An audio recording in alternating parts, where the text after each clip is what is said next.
Guys, കടൽ ചെമ്മീനുകൾ farm ചെമ്മീനുകളെ അപേക്ഷിച്ച് വളരെയധികം ടേസ്റ്റിയാണ്. അതിന് ഡിമാൻഡ് കൂടുതലാണ്. എന്നാൽ ഫാമഡ് ചെമ്മീനുകൾക്ക് അത്രത്തോളം ഡിമാൻഡ് ഇല്ല. എന്നാൽ ഈ ഫാമഡ് ചെമ്മീനുകളും കടൽ ചെമ്മീനാണ് എന്നുള്ള പേരിൽ ഇപ്പോൾ മാർക്കറ്റിൽ അവൈലബിൾ ആവുന്നുണ്ട്. നമുക്കറിയാം, ഫാമഡ് ചെമ്മീനുകൾ ഒരു ബ്രൗൺ കളറിലായിരിക്കും കാണാറുള്ളത്. എന്നാൽ ഈ ഫാമഡ് ചെമ്മീനുകളും 2-3 ദിവസം ഫ്രിഡ്ജിൽ സൂക്ഷിച്ച് കഴിഞ്ഞാൽ, അതിൻ്റെ ഷെല്ലോടുകൂടി സൂക്ഷിച്ച് കഴിഞ്ഞാൽ അതിൻ്റെ നിറവും ചുവപ്പ് നിറമാവും.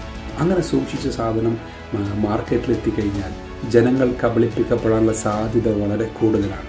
കാരണം ആളുകൾ വിചാരിക്കും ഇത് കടൽ ചെമ്മീനാണ് എന്നുള്ള പേരിൽ. കടക്കാർ ആ രീതിയിൽ അതിനെ മാർക്കറ്റ് ചെയ്യുകയും ചെയ്യും.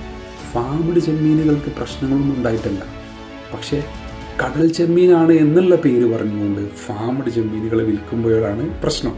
കാരണം ഫാമഡ് ചെമ്മീൻ്റെ ഷെല്ല് ചുവപ്പ് നിറത്തിലേക്കാവണമെങ്കിൽ അതിന് ദിവസങ്ങളുടെ പഴക്കം ആവശ്യമാണ്.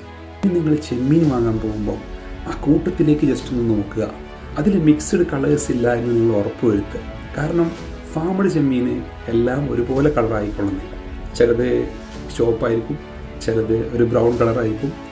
സോ ഇനി മുതൽ കടൽ ചെമ്മീൻ വാങ്ങാൻ പോയാൽ നിങ്ങളെ ഫാമഡ് ചെമ്മീൻ തന്നത് പറ്റിക്കാതിരിക്കാൻ വേണ്ടി നിങ്ങൾ സൂക്ഷിക്കുക.